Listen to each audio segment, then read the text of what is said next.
Hello nursing aspirants. तो कैसे हैं आप सब लोग? उम्मीद करता हूं कि आप सब बढ़िया होंगे। हमारी जो एमसीक्यू सीरीज चल रही है जेकेएसएसबी नर्सिंग के रिकॉर्डिंग, देखो बहुत सारी अपॉर्चुनिटीज़ हैं। एक तो जीएमसी हंदवाड़ा, जीएमसी उधमपुर, और साथ में जेकेएसएसबी की 2 रिक्रूटमेंट्स, एक श्योरा की और एक यूटी कैडर की जो है निकली हुई है आपके सामने अपॉर्चुनिटी है। तो उसके रिकॉर्डिंग हमने एमसीक्यू सीरीज स्टार्ट की है, जिसका आज जो है पार्ट 9 आपके सामने है। 9th लेक्चर है आज। तो बिना किसी डिस्ट्रैक्शन के स्टार्ट करते हैं आज की एमसीक्यू सीरीज। तो सबसे पहला क्वेश्चन जो कि इंपॉर्टेंट है, पल्स रेट से काफ़ी क्वेश्चन आते हैं। ये तो काफ़ी इजी क्वेश्चन है, पीवाईक्यू है आपके सामने। Pulse rate in adult is, तो इसका आंसर आपको पता होगा कि पल्स रेट क्या होता है। तो काफ़ी इजी है ये, इसमें मैं ज़्यादा क्या एक्सप्लेन करूँ। बट हाँ, इसके रिलेटेड जो क्वेश्चन आएंगे पल्स रेट टॉपिक को अभी हम यहाँ पे क्लियर कर देंगे। तो सबसे पहले आप आंसर देखो क्या है। नॉर्मल एडल्ट पल्स रेट कितना होता है? 60 से 100 पर मिनट। ठीक है, 60 से 100 पर मिनट। तो ऑप्शन बी इसका जो है करेक्ट आंसर आ जाता है।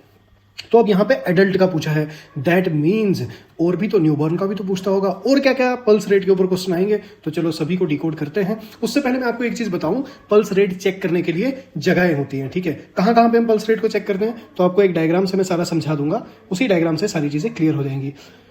तो ये देखो पल्स पॉइंट हमारी बॉडी में कहां कहां पे होते हैं, तो समझो इसको कहां कहां पे पल्स पॉइंट। तो देखो सबसे पहले पल्स पॉइंट को जब हम समझेंगे क्या क्या आएगा इसमें। एक मिनट में इसको थोड़ा सा एडजस्ट कर दूं, इसको एडजस्टमेंट में थोड़ा सा टाइम लग रहा है। थोड़ा सा एडजस्ट हो जाए, उसके बाद मैं पॉइंट्स आपको बता दूंगा। अब देखो चलो एडजस्ट हो चुका है। अब हम इसके पॉइंट्स देखते हैं। तो पल्स पॉइंट कहाँ पे है?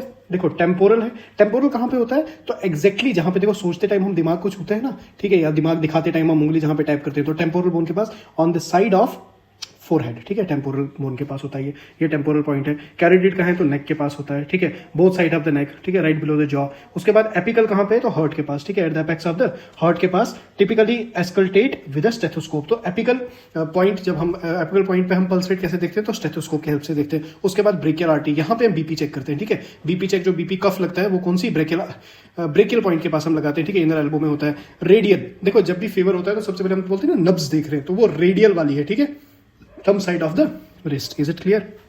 ये एग्जैक्टली जो थंब है ना आपका, थंब को जब आप देखोगे, थंब की सीध में पीछे जाओ तो जहां पे जॉइंट है वहां पे जब हम दूसरा थंब लगाते हैं तो ये रेडियल आर्टरी होगी आपकी, रेडियल पॉइंट है। उसके बाद फिमोरल पॉइंट आ जाता है, ये फिमोरल पॉइंट। उसके बाद पॉपलाइटल पॉइंट आ जाता है। ठीक है, फिर पोस्टीरियर टिबियल पॉइंट आ जाता है और डोर्सल पीडियल पॉइंट आ जाता है। सबसे मोस्ट कॉमन क्या है? तो याद रखना, रेडियल पॉइंट पे हम देखते हैं, और एक्यूरेट अगर देखें तो एपिकल पल्स में देखते हैं। और एपिकल और रेडियल में अगर डिफरेंस आता है तो इसको हम एरिथमिया बोलते हैं। ठीक है, एरिथमिया आगे हम अभी समझेंगे। चलो अभी नहीं बताऊंगा, एरिथमिया को आगे समझाऊंगा अलग से। तो ये कुछ थे पल्स को मेजर करने के पॉइंट्स। क्या इतना ही आएगा? नहीं, अब हम इसके ऊपर कुछ इंपॉर्टेंट पॉइंट्स लिखेंगे जो हमारे एग्जाम में हमको डायरेक्टली एग्जामिनर पूछता है। तो सबसे पहले हम लिखेंगे पल्स रेट नॉर्मल कितना था एडल्ट का? 60 से 100। ठीक है, ये तो अब लिखने की जरूरत नहीं, आपको पता है। पल्स का मतलब क्या है? ठीक है, पल्स का मतलब क्या है? पल्स का क्या मतलब है? पल्स का मतलब सीधा हो गया heart rate. Heart rate, heart का रेट। ठीक है, हार्ट की बीटिंग। ठीक है, heart rate in normal condition. ठीक है, पल्स का रेट का मतलब क्या हो गया? Heart rate in normal condition. Normal condition में जो हार्ट रेट होता है उसी को हम पल्स बोलते हैं। क्या पल्स क्लियर हो गया? अब पल्स रेट के ऊपर क्या क्वेश्चन आता है हमारे पास? पल्स रेट के ऊपर क्या क्वेश्चन आते हैं, तो ध्यान से समझेंगे। पल्स रेट मैंने आपको बताया कि 60 से 100 बीट पर मिनट नॉर्मल है। तो अगर मतलब 100 से ऊपर हो जाए या 60 से नीचे हो जाए, नॉर्मल की अगर हम बात करें तो नॉर्मल कितना आ गया? 60 से 100। ठीक है, अगर 60 से नीचे हो जाए या 100 से ऊपर हो जाए तो ये तो प्रॉब्लम होगी ना। तो क्या प्रॉब्लम होगी, तो ध्यान से समझेंगे। पल्स रेट के 2 पॉइंट्स हम समझेंगे यहीं पे। अगर पल्स रेट मोर देन 100 हो जाए पर मिनट, मोर देन 100 हो जाए पर मिनट, तो इसको क्या बोलते हैं? इस कंडीशन को हम बोलते हैं ट्रैकीकार्डिया। क्या बोलते हैं? ट्रैकीकार्डिया। बहुत इंपॉर्टेंट पॉइंट है, एग्जाम में डायरेक्टली आता है कि बताओ ट्रैकीकार्डिया किस कंडीशन को बोलते हैं। या तो ट्रैकीकार्डिया बोलेगा या तो बोलेगा पल्स रेट 100 से ज्यादा हो गई, तो इस कंडीशन को क्या बोलेंगे? तो क्या बोलेंगे? ट्रैकीकार्डिया। TRACHYCARDIA। ठीक है, ट्रैकीकार्डिया बोलते हैं हम इस कंडीशन को। तो क्या ट्रैकीकार्डिया क्लियर हो गया? उसके बाद अब दूसरा पॉइंट क्या है? अगर पल्स रेट लेस देन 60 हो जाए, लेस देन 60 पर मिनट हो जाए, तो इसको, इस कंडीशन को हम क्या बोलते हैं? तो इस कंडीशन को हम ब्रैकीकार्डिया बोलते हैं। ठीक है, सिंपल है, ब्रैकीकार्डिया। ठीक है, ब्रैकीकार्डिया। तो दो कंडीशंस हमने पढ़ी, ट्रैकीकार्डिया एंड ब्रैकीकार्डिया, दोनों किसके रिलेटेड थी? पल्स रेट के रिलेटेड थी। अब एक और पॉइंट आपको इंपॉर्टेंट मैं बताऊं, पल्स प्रेशर के ऊपर क्वेश्चन आता है कि ये पल्स प्रेशर क्या होता है। तो देखो एक ही में हम सब निपटा देंगे, ठीक है। जो हमारी पहले से ही जो हमारी टेक्निक आई है कि एक क्वेश्चन आया उसके इर्द गिर्द जितने भी क्वेश्चन आपके एग्जाम में आते हैं उन सबको एक साथ निपटा देना है। पल्स प्रेशर, देखो मैं आपको सिंपल सी बात बोलूं, जो जिस तरह से मैं आपको पढ़ा रहा हूं ना इसी तरह से आपको खुद के नोट्स भी बनाने हैं, क्योंकि आपके जो एग्जाम हैं जॉब के वो सब कौन से एग्जाम है? वो मल्टीपल चॉइस क्वेश्चंस हैं। देखो सब्जेक्टिव पढ़ने के लिए और ऑब्जेक्टिव पढ़ने के लिए टेक्निक्स डिफरेंट होती है। थियोरेटिकल पढ़ने के लिए हमको थ्योरीज पढ़नी होती है और थियोरेटिकल तो ईजी होता है, बट ऑब्जेक्टिव में हमको क्या होता है, एक ही पॉइंट को पकड़ के उसके आसपास के सारे पॉइंट दिमाग में नाचने चाहिए, ताकि जब आप एग्जाम सेंटर में आपके सामने क्वेश्चन आए ना तो आपको एक्जैक्टली पता चले कि उसके रिलेटेड जो हमने जितने एस्पेक्ट पढ़े थे उसमें से ऑप्शंस में आप कैच कर पाओगे और इजीली आंसर दे पाओगे। तो पल्स प्रेशर के ऊपर हम बात करते हैं। पल्स प्रेशर की बात है तो पल्स प्रेशर क्या होता है? तो सिंपल सा इसका फॉर्मूला है, याद रखना, बहुत इंपॉर्टेंट है ये है सिस्टोलिक ब्लड प्रेशर, एसबीपी लिख रहा हूं मैं शॉर्ट में, systolic blood pressure minus diastolic blood pressure. याद रखना, बहुत इंपॉर्टेंट चीज आपको मैंने बता दी कि पल्स प्रेशर जहां से क्वेश्चन आता है एग्जाम में, हर साल आता है, कभी बोलता है कि पल्स प्रेशर का फार्मूला बताओ, या कभी क्या करता है सिस्टोलिक ब्लड प्रेशर की वैल्यू देके रखेगा, डायस्टोलिक की देके रखेगा और बताएगा बताओ इसका पल्स प्रेशर कितना है, तो सिंपल माइनस करना है। तो नॉर्मल अगर मैं पल्स प्रेशर की बात करूं तो नॉर्मल पल्स प्रेशर कितना आएगा? तो सिंपल है, सिस्टोलिक ब्लड प्रेशर कितना होता है? 120 नॉर्मल, और डायस्टोलिक कितना होता है? 80 नॉर्मल। मुझे जल्दी से आप बताओगे कि इसको हम किससे डिनोट करते हैं ब्लड प्रेशर को? क्या रेशो, क्या आगे हम डिनोट लगाने के लिए क्या यूनिट लगाते हैं? जल्दी से कमेंट में बताओ, पढ़ा चुका हूं पिछले लेक्चर में। और सिस्टोलिक ब्लड प्रेशर और डायस्टोलिक ब्लड प्रेशर, इस टॉपिक को तो मैंने इतने अच्छे से निपटा दिया है कि अब किसी को कोई डाउट नहीं होगा। आप पीछे लेक्चर को सीरीज वाइज देखोगे, पूरा बेनिफिट मिलेगा, ठीक है। चलो, अब नॉर्मल कितना है? तो 120 में से 80 निकाल देंगे, कितना बचता है? 40, ठीक है, 40। Is it clear? तो 40 जो आगे रेशो है बता दूंगा तो फिर आंसर ही मैंने बता दिया, बट आप कमेंट में बताओगे, ठीक है। अब याद रखना, हाई कब मानते हैं? तो जब भी ये वैल्यू मोर देन 60 आएगी तब हम क्या बोलते हैं? पल्स प्रेशर हाई हो चुका है। Is it clear? क्या यहां तक बात आपको सब क्लियर है? अब एक चीज और, पल्स प्रेशर के अलावा और क्या आता है? तो पल्स डेफिसिट के ऊपर भी पूछता है। तो एक और टर्म हमारे सामने आ जाती है पल्स प्रेशर के बाद, पल्स डेफिसिट, ठीक है। क्या आ जाती है? Pulse deficit. तो लिखो पल्स डेफिसिट। अब देखो, थी तो एक ही चीज पल्स, लेकिन वही है ना, हम एक चीज पे नहीं रुकेंगे, इसके हम सभी डायमेंशंस को यहीं निपटा देंगे। पल्स डेफिसिट का मतलब क्या हो गया? पल्स डेफिसिट का मतलब हो गया सिंपली जो आपकी एपिकल पल्स है, एपिकल पल्स, एपिकल पल्स जो है आपकी ये ज्यादा होती है। एपिकल पल्स इंक्रीज या ज्यादा होती है, ग्रेटर होती है, ग्रेटर देन, किससे ज्यादा होगी एपिकल पल्स? वो आपकी पेरिफेरल पल्स से ज्यादा होगी, ठीक है। देन द, जो पेरिफेरल पल्स है, पेरिफेरल पल्स कौन सी? ब्रेकियल होगी, रेडियल होगी, ठीक है। Then the peripheral pulse, apical pulse आपकी ज्यादा होगी पेरिफेरल पल्स से, ठीक है। और ये चीज किसको इंडिकेट करता है? जब ये कंडीशन हमारे सामने आती है, तो मैं पहले भी बता चुका हूं, बहुत इंपॉर्टेंट पॉइंट लिखने जा रहा हूं, तो यही चीज इंडिकेट करती है एरिथमिया को। किसको?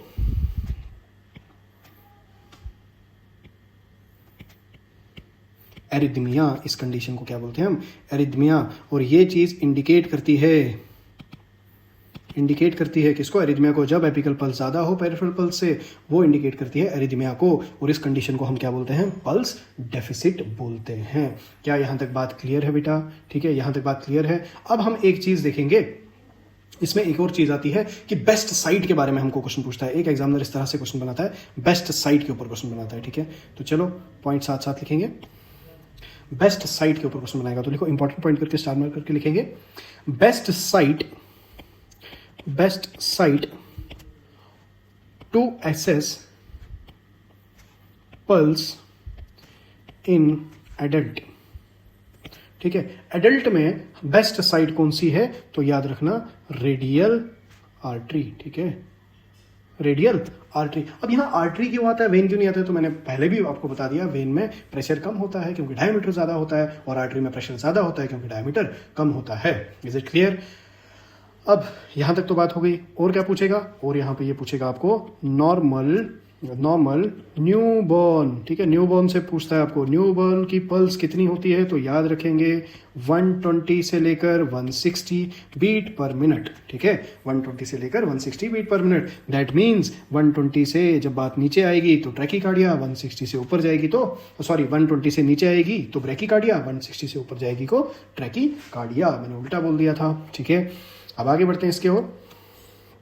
एक और चीज याद रखना, पल्स रेट जो है ना आपका बढ़ सकता है, उसकी क्या क्या नॉर्मल कंडीशंस है, तो ये भी कभी एग्जाम में पूछ लेता है आपको। इंक्रीज पल्स रेट किस किस वजह से हो सकता है? पल्स रेट, हार्ट बीट कब कब बढ़ती है यार आपकी, तो बहुत ईजी है, एक्सरसाइज जब आप करते हैं, एक्सरसाइज करेंगे या फीवर होगा, ठीक है, या एंजाइटी होगी।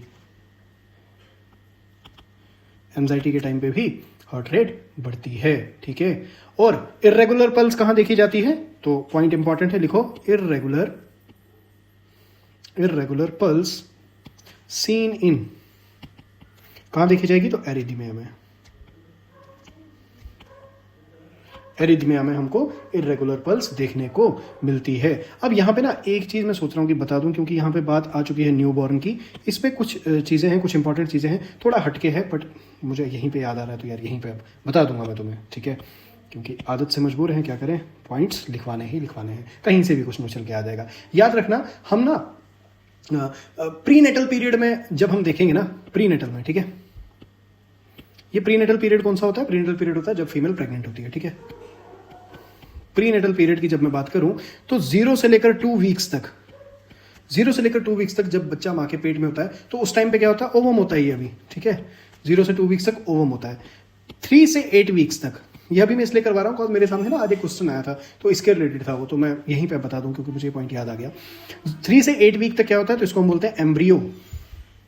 3 से 8 वीक तक क्या बोलते हैं, एम्ब्रियो। और अब याद रखना, फीटस कब बोलते हैं, 9 वीक से लेकर टिल बर्थ तक। अब हम इस टाइम पीरियड में क्या बोलेंगे बेबी को, तो इस टाइम पीरियड में हम बेबी को बोलते हैं फीटस, या जो प्रोडक्ट ऑफ कॉन्सेप्सिस, जो प्रोडक्ट ऑफ कंसीव जो है, उसको हम क्या बोलेंगे, फीटस बोलेंगे, फीटस का नाम देते हैं, ठीक है। अब इसके बाद क्या और भी कोई कंडीशन है, और भी कुछ नाम है, हाँ बिल्कुल है। अप टू 1 ईयर तक, जैसे ही बच्चा पैदा हो गया, बर्थ के बाद 1 साल तक, अप टू 1 ईयर तक बेबी को हम क्या बोलते हैं, इन्फेंट बोलते हैं। इसमें ना ये बहुत बेसिक है, बट इसमें कुछ कंफ्यूजन रहता है बच्चों को, ठीक है, इन्फेंट बोलते हैं। और 1 से लेकर 3 साल तक क्या बोलते हैं बेबी को, 1 से लेकर 3 साल तक हम बोलते हैं टॉडलर। ये अब मैं यहां से देखो पल्स रेट से कहां घुस गया, मैं पीडियाट्रिक्स में घुस गया। अब यहां और डिटेल में जाऊंगा तो फिर वो आगे जब हम पीडियाट्रिक्स के क्वेश्चन करेंगे ना, वहां पे और समझाऊंगा। इसके रिफ्लेक्सेस पे क्वेश्चन आते हैं कि टॉडलर में क्या रिफ्लेक्सेस आते हैं, बेबी कब चलना स्टार्ट करता है, बेबी बैठना कब स्टार्ट करता है, उससे भी क्वेश्चन आते हैं। जब हम टॉपिक करेंगे पीडियाट्रिक के तब बताऊंगा। तो अभी फिलहाल ये लिखो, 1 से 3 साल तक क्या बोलते हैं, टॉडलर। और 3 से 6 साल तक क्या बोलते हैं, 3 से 6 साल तक हम इसको नाम देते हैं प्री स्कूल, ठीक है, प्री स्कूल। और नेक्स्ट 6 से लेकर 12 ईयर्स तक हम क्या बोलते हैं, स्कूल गोइंग। और अब इसके बाद याद रखना, 10 से लेकर 19 साल की जो एज होती है, इसी को हम बोलते हैं एडोलिसेंट। अब आप मुझे कमेंट में बताओगे प्यूबर्टी की एज क्या है एज पर टू WHO के अकॉर्डिंग प्यूबर्टी की एज गर्ल्स में क्या है, ठीक है, बॉय में क्या है और गर्ल में क्या है। ये मेल का साइन है, ये फीमेल का साइन है, याद रखना भाई, ये अब साइन मैंने आपको बता दिया है, ठीक है। तो मैं मेल फीमेल नहीं लिखूंगा, यही साइन यूज करूंगा। क्या यहां तक बात क्लियर हो गई? तो बात शुरू हुई थी पल्स रेट से, तो बात कहां तक पहुंच गई। अब हम बढ़ते हैं अपने नेक्स्ट क्वेश्चन की ओर। पहला ही क्वेश्चन था, ठीक है, बहुत इजी था, बट हमने इसके कुछ इंपॉर्टेंट पॉइंट देख लिए। हाँ जी, अब बहुत आसान क्वेश्चन आ गया आपके सामने। Blood pressure unit is, BP का यूनिट क्या है? मैंने आपको systolic blood pressure, diastolic blood pressure, ये सारी चीजें मैंने आपको पढ़ा दी थी, और यही क्वेश्चन मैंने आपको कमेंट में पूछा है इसमें, ठीक है, इसका यूनिट क्या है। तो यही अब आगे क्वेश्चन ही आ गया आपके सामने, तो इजी है। MMHG से हम इसको डिनोट करते हैं, MMHG। तो आंसर आपके सामने मैं साझा कर देता हूं, BP is measured in MMHG, ठीक है। अब BP is measured in MMHG। अब बीपी हम किससे मेजर करते हैं? बीपी हम मेजर करते हैं, उस मशीन को हम क्या बोलते हैं, स्फिग्मोमैनोमीटर। अब बीपी में एक कुछ इंपॉर्टेंट चीजें, बीपी की कुछ इंपॉर्टेंट चीजें जो मुझे अभी आपको बतानी है, कैसे बीपी की रीडिंग लेनी है, क्या लेनी है। कभी कभी यहां से भी क्वेश्चन बनता है, तो बहुत इंपॉर्टेंट पिक्चर आपके स्क्रीन पे है। तो देखो, ब्लड प्रेशर मेजर करते हुए हमको किस किस चीज का ध्यान रखना होता है, ठीक है। याद रखना, हमेशा जिस पेशेंट का हम ब्लड प्रेशर रहते हैं, तो उसको हमको अपराइट चेयर पे बिठाना है, ठीक है, सीधा बिठाना है, कमर सीधी करके चेयर पे बिठाना है, ठीक है। देखो किस तरह से पोजीशन में ये सीधा बैठी हुई है लेडी। उसके बाद लेग्स जो होंगी उसकी अनक्रॉस्ड होंगी, तो क्रॉस करके लेग्स को नहीं रखना है, फीट फ्लोर पे होंगे बिल्कुल, और क्रॉस करके नहीं रखना है, ठीक है। 2 चीजें हो गई, 2 पॉइंट्स यहाँ पे हो गए। उसके बाद थर्ड पॉइंट क्या है हमारे पास? थर्ड पॉइंट है, जो आर्म है वो रेस्ट करेगी हार्ट लेवल पे। देखो, इस आर्म को ऐसे लटका के नहीं रखना है नीचे, टेबल पे रखना है, हार्ट की लेवल पे रखना है। क्या यहां तक बात क्लियर है? और जो आपका प्रेशर गर्ज होगा उसको सामने रखे। ये तो खुद से चेक कर रही है, क्योंकि यहाँ पे इलेक्ट्रॉनिक जो है मशीन है, बीपी ऑपरेटर्स है, ठीक है। अब उसके बाद दूसरी चीज और इंपॉर्टेंट जो है, कफ जो है वो राइट एबो एल्बो होना चाहिए ऑन बेयर आर्म, देखो ये आर्म है ना, एल्बो के थोड़ा ऊपर है, ठीक है। अब कुछ लोग यहाँ जॉइंट पे लगाना स्टार्ट कर देते हैं, तो ये तरीका गलत है, एल्बो यहाँ से थोड़ा सा ऊपर रखना है। क्या इसमें सारी चीज़ें आपको क्लियर हो गई? तो बहुत इंपॉर्टेंट डायग्राम है, बहुत इंपॉर्टेंट पिक्चर है, इसका आप स्क्रीनशॉट भी ले सकते हैं। अब हम आगे बढ़ते हैं, बीपी के ऊपर कुछ इंपॉर्टेंट पॉइंट्स को देखते हैं। तो क्या बीपी पे और क्या क्या आएगा, तो देखो और क्या क्या आएगा भाई बीपी पे। चलो करते हैं बीपी को डिकोड। बीपी से जो जो आएगा यहीं पे निपटा देते हैं। तो पॉइंट क्या है, बीपी जिसको हम क्या बोलते हैं, ब्लड प्रेशर, ठीक है। ब्लड प्रेशर से सीधा मतलब क्या है यार, ब्लड जो है हमारी बॉडी में वेन्स के थ्रू चल रहा है, आर्टरीज के थ्रू चल रहा है, और उन आर्टरीज में ब्लड चलते हुए, जैसे ये आर्टरीज हैं, ठीक है, ये आर्टरीज हैं, इनके बीच में क्या चल रहा है, ब्लड चल रहा है। अब ये ब्लड प्रेशर लगा रहा है किसके ऊपर, इस आर्टरी के ऊपर, इस पाइप के ऊपर। इसी प्रेशर को हम ब्लड प्रेशर बोलते हैं, और किसको बोलते हैं, ठीक है।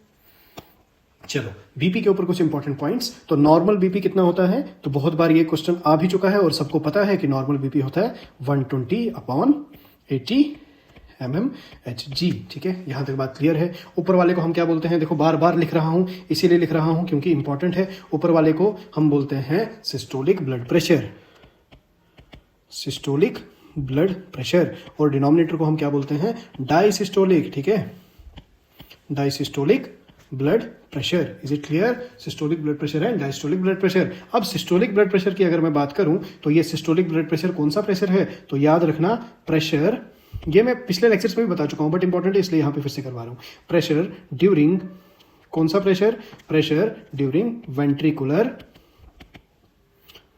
कॉन्ट्रैक्शन, जब वेंट्रिकल कॉन्ट्रैक्ट करेंगे। अब ये वेंट्रिकल क्या होते हैं आपको पता है, हार्ट में 4 चैम्बर होते हैं, अपर चैम्बर्स को हम एट्रियम बोलते हैं और लोअर चैम्बर्स को वेंट्रिकल बोलते हैं। तो जब वेंट्रिकल कॉन्ट्रैक्ट करेंगे तो सिस्टोलिक ब्लड प्रेशर बनेगा, और जब वेंट्रिकल रिलैक्स करेंगे या डायलेट करेंगे तब डायस्टोलिक ब्लड प्रेशर बनता है। तो यहाँ पे क्या सिंपली लिखेंगे हम, वेंट्रिकुलर डायलेट, ठीक है, या वेंट्रिकुलर रिलैक्स, ठीक है, वेंट्रिकुलर रिलैक्सेशन। क्या यहां तक बात क्लियर हो गई? तो बीपी एपरेटस को हम क्या बोलते हैं, जिससे हम बीपी मेजर करते हैं, तो मशीन का नाम लिखेंगे स्फिग्मोमैनोमीटर, ठीक है, स्फिग्मोमैनोमीटर, ठीक है, स्फिग्मोमैनोमीटर इंपॉर्टेंट है, याद रखना, ठीक है। उसके बाद बीपी को हम और क्या बोलते हैं, बीपी को हम साइलेंट किलर भी बोलते हैं। क्यों बोलते हैं साइलेंट किलर? कॉज इसके सिम्टम्स हमको जल्दी नहीं दिखते। अब अगर मैं आपको बीपी के ऊपर और पॉइंट, मैंने पूरा बीपी एक्सप्लेन किया हुआ है। इस बीपी में मैंने क्या क्या बताया था, जब मैंने बीपी पढ़ाया है पिछले लेक्चर्स में, जिन बच्चों ने देखा होगा। अब देखो पूरा बीपी यहाँ फिर से शुरू हो जाऊंगा तो मुझे अगले क्वेश्चन करवाने में, अगले भी अभी करवाने, और भी कुछ कॉन्सेप्ट लिखाने। तो चलो कुछ कुछ मैं बता दूं क्या क्या मैंने बताया था। तो मैंने हाइपर टेंशन की बात की थी, ठीक है, हाइपर टेंशन मैंने आपको बताया था। और क्या बताया था, हाइपोटेंशन के ऊपर बताया था। हाइपर टेंशन क्या होता है, बीपी का बढ़ना। हाइपोटेंशन क्या होता है, बीपी का कम होना। उसके बाद मैंने आपको एक बहुत इंपॉर्टेंट चार्ट बताया था, जिसमें मैंने बताया था कि एलिवेटेड ब्लड प्रेशर कितना हुआ, स्टेज 1 हाइपरटेंशन क्या हुई, स्टेज 2 हाइपरटेंशन क्या हुई, और हाइपरटेंसिव क्राइसिस क्या हुआ। ये सारी चीजें मैं आपको एक्सप्लेन कर चुका हूं, ठीक है। बट यहां पे फिर से बताता हूं क्योंकि ये वाला थोड़ा इंपॉर्टेंट है कि एलिवेटेड कितना होता है। तो याद रखना, एलिवेटेड पूछता है, और क्या पूछता है, स्टेज 1 HTN शॉर्ट में हाइपरटेंशन, और स्टेज 2 हाइपरटेंशन, और क्या पूछता है, हाइपरटेंसिव क्राइसिस, HYP लिख रहा हूं शॉर्टकट में, क्राइसिस, ठीक है। अब जब मैं एलिवेटेड की बात करता हूं तो एलिवेटेड कितना होता है, तो याद रखना 120 से लेकर 129 अपॉन लेस देन 80 mmHg। उसके बाद स्टेज 1 कब बोलेंगे, स्टेज 1 139 अपॉन 89, ठीक है, 89 mmHg। उसके बाद स्टेज 2 हाइपरटेंशन कब बोलते हैं, तो stage 2 more than or equal to 140 upon more than or equal to 90 mmHg। अब यहां से क्वेश्चन आता है, हाइपरटेंसिव क्राइसिस डायरेक्टली पूछता है, तो हाइपरटेंसिव क्राइसिस याद रखना, more than 180 upon more then 120 mmHg, ठीक है। तो ये इंपॉर्टेंट था, इसलिए मैंने यहाँ इस स्लाइड में फिर से लिख लिया, बट मैं ये सारी चीज़ें आपको पढ़ा चुका हूँ पिछले लेक्चर्स में, जो MCQ सीरीज के लेक्चर चल रहे हैं, ये सब मैं आपको बता चुका हूँ। तो इजी क्वेश्चन था। चलो आगे बढ़ते हैं अब नेक्स्ट क्वेश्चन के ऊपर। तो दूसरा क्वेश्चन क्या है हमारे पास, HIV के ऊपर है। HIV इज ट्रांसमिटेड बाई, बेटा HIV लगभग 2-3 क्वेश्चन HIV पे आए थे, और पिछले लेक्चर में मैंने HIV को पूरा डाइसेक्ट किया है। HIV से जितने भी क्वेश्चन बनते हैं वो सब मैंने यहाँ पे बता दिए हैं। तो याद रखना, HIV मैंने पूरा कंप्लीट किया है। अब अगर HIV पे बोलना स्टार्ट करूंगा, ऑलरेडी मैं BP पे भी इतना बोल चुका हूँ जबकि पढ़ा चुका हूँ। HIV पे अब मैं ज़्यादा नहीं बोलूंगा। HIV ये आपको अब खुद देखना है पिछला लेक्चर जाके, जो अभी ये लेक्चर देख रहा है पहला तो पीछे लेक्चर्स देख लो, ठीक है। HIV is transmitted by, HIV कैसे ट्रांसमिट होता है, बहुत ईजी क्वेश्चन है, PYQ है। तो क्या मॉस्किटो बाइट से होता है? बिल्कुल नहीं होता है। एयर से होता है? बिल्कुल नहीं होता है। वाटर से? बिल्कुल नहीं। तो कैसे होगा? ब्लड या बॉडी फ्लूइड से होता है। तो आंसर इसका क्या आ जाएगा? आप ऑप्शन सी इसका करेक्ट आंसर आएगा। HIV spreads via infected fluid, ठीक है। तो चलो बढ़ते हैं नेक्स्ट क्वेश्चन की ओर।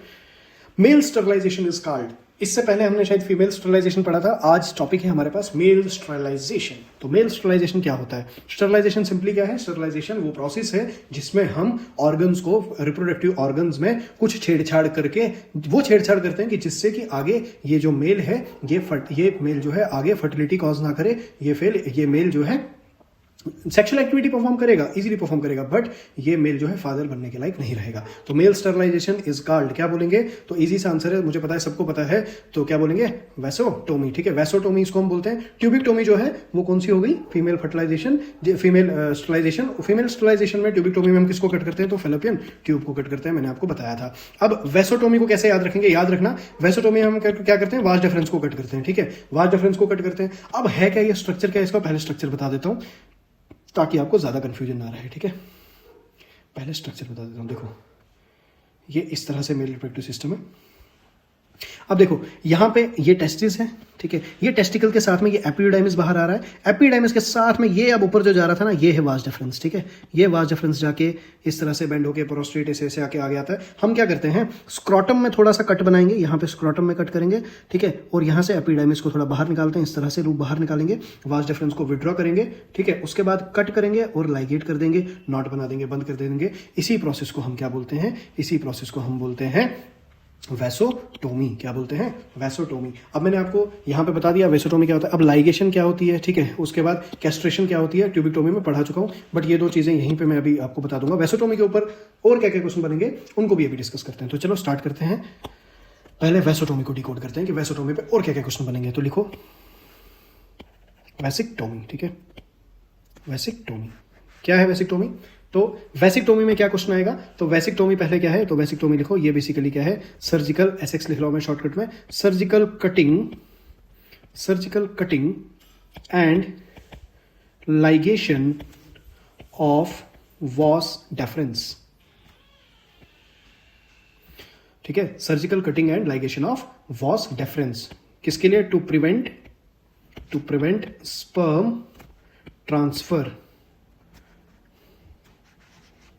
To prevent sperm transfer. मतलब सिंपली क्या कर रहे हैं हम? एजोस्पर्मिया कंडीशन को लाना चाहते हैं। ये एजोस्पर्मिया मैंने बताया था आपको, सीमन विदाउट स्पर्म, इस कंडीशन को क्या बोलते हैं? एजोस्पर्मिया। अब दूसरा क्वेश्चन यहां से क्या बनेगा? तो सबसे इंपॉर्टेंट पूछता है, एज पूछता है इसमें, ठीक है। किस एज में हम ये कर सकते हैं? तो याद रखना 22 से लेकर 60 ईयर्स तक एज रिकमेंडेड एज होती है इसकी, ठीक है। बस फैमिली कंप्लीट होनी चाहिए और मेल का कंसेंट होना चाहिए इसमें, ऐसा नहीं है कि जबरदस्ती कर दोगे किसी का भी, ठीक है। तो आगे बढ़ते हैं। वैसोटोमी पे टाइप पे क्वेश्चन आएगा, ठीक है। टाइप पे क्वेश्चन आएगा, टाइप, ठीक है। कितने तरह की होती है? तो देखो वैसोटोमी जो है वो क्या है? ये बेसिकली ये परमानेंट है। क्या है? Permanent contraceptive method, permanent contraceptive method. तो वैसोटोमी क्या होता है? वैसोटोमी जो है वो परमानेंट कॉन्ट्रासेप्टिव मेथड होता है, ठीक है। और इसकी इफेक्टिवनेस कितनी होती है? तो इफेक्टिवनेस से अगर पूछेगा तो लिखो इफेक्टिवनेस इसकी क्या होती है? तो याद रखना मोर देन 90% जो है ये इफेक्टिव होता है, ठीक है। क्या ये इमीडिएटली इफेक्टिव होता है? तो नहीं। तो लिखो इफेक्टिवनेस में हम लिखेंगे नॉट इमीडिएटली,